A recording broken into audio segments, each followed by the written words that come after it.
Parliament ఎన్నికల ప్రచారంలో భాగంగా జెడ్పీటీసీ ప్రమోదిని పెద్దేముల్ మండలం కందేనెల్లి గ్రామంలో పర్యటించారు. ఉపాధి హామీ కూలీలకు ఆమె కాంగ్రెస్ పార్టీ చేసిన మోసాన్ని వివరించారు.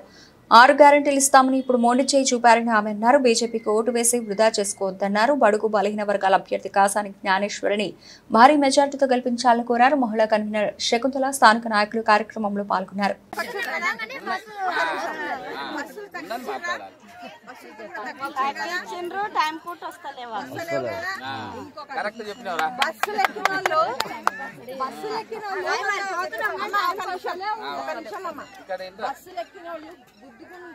షిగలు పట్టుకుంటున్నారు. ఆ పిల్లని చూస్తలేరు, ఏం చూస్తలేరు. పిల్లని ఒక దగ్గర వదిలేస్తున్నారు. ఫైటింగే ఫైటింగ్, గుద్దుడే గుద్దుడు, వాళ్ళు గుద్దుడు, వాళ్ళని నిజమా కదా? నిజమేనా? అలాంటి ఫ్రీ బస్సు మనం అడిగినామా? ఎవరన్నా అడిగినామా? అడగలే కదా. అడిగినామా?